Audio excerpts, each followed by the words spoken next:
Ready start.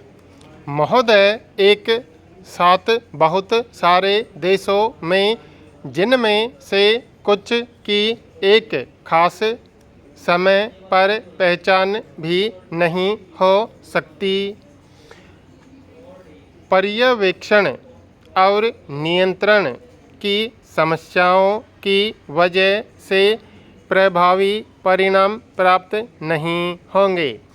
महासचिव से इस बात की अपेक्षा नहीं की जा सकती कि वे भूमिगत भंडारों का निरीक्षण करेंगे और बम ढूंढेंगे। यह बिल्कुल साफ है कि इस तरह के उपाय सफल नहीं होंगे। कुछ दूसरे रास्ते ढूंढने होंगे। तब यह गुत्थी कैसे सुलझेगी? हमारे विचार में एकमात्र तर्कसंगत रास्ता यही है कि इस मुद्दे पर एक विश्वव्यापी दृष्टिकोण अपनाया जाए जो अप्रसार पर एक अंतर्राष्ट्रीय आम सहमति पर आधारित हो। यह विश्वव्यापी अप्रसार व्यवस्था प्रभावी हो, इसके लिए आवश्यक है कि यह सार्वभौम, विस्तृत और भेदभाव रहित हो और संपूर्ण परमाणु निरस्त्रीकरण के लक्ष्य से जुड़ी हो। निरस्त्रीकरण पर संयुक्त राष्ट्र के 1988 में हुए तीसरे विशेष अधिवेशन में भारत के दिवंगत प्रधानमंत्री राजीव गांधी ने निरस्त्रीकरण के लिए एक कार्य योजना पेश की थी। इस योजना के अंतर्गत विभिन्न चरणों में सामूहिक संहार के सारे हथियारों को नष्ट किया जाना था और अंत में एक परमाणु अस्त्र रहित अहिंसक विश्व की स्थापना होनी थी।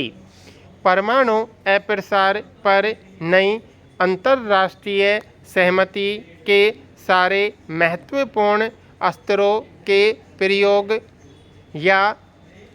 प्रयोग की धमकी पर निषेध के लिए एक अंतर्राष्ट्रीय सम्मेलन का आह्वान था।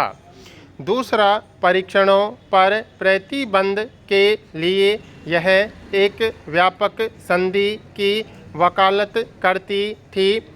तीसरा, परमाणु अस्त्र बनाने के करीब पहुँचे देशों को यह वचन देना था कि इस दहलीज को पार नहीं करेंगे।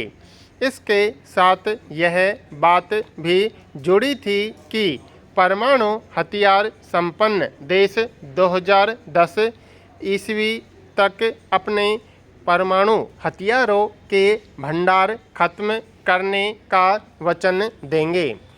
सभापति महोदय, जब यह कार्य योजना प्रस्तावित की गई थी तो कुछ परमाणु हथियार संपन्न देशों ने इसे स्वीकार करने में कठिनाई व्यक्त की थी, क्योंकि उनका विश्वास तथाकथित आणविक प्रतिरोध के सिद्धांत में था। इस सिद्धांत का आधार पूर्व पश्चिम संघर्ष और शीत युद्ध था। शीत युद्ध अब खत्म हो चुका है। आणविक गतिरोध अब पुरानी बात हो गई है। आणविक प्रतिरोध का सिद्धांत अब प्रासंगिक नहीं रहा।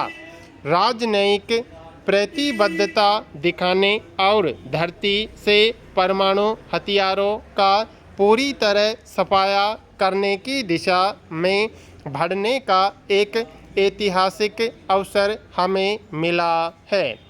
कार्य योजना में व्यक्त किए गए विचार और उनमें हुए परिवर्तन अब बहुत प्रासंगिक हो गए हैं।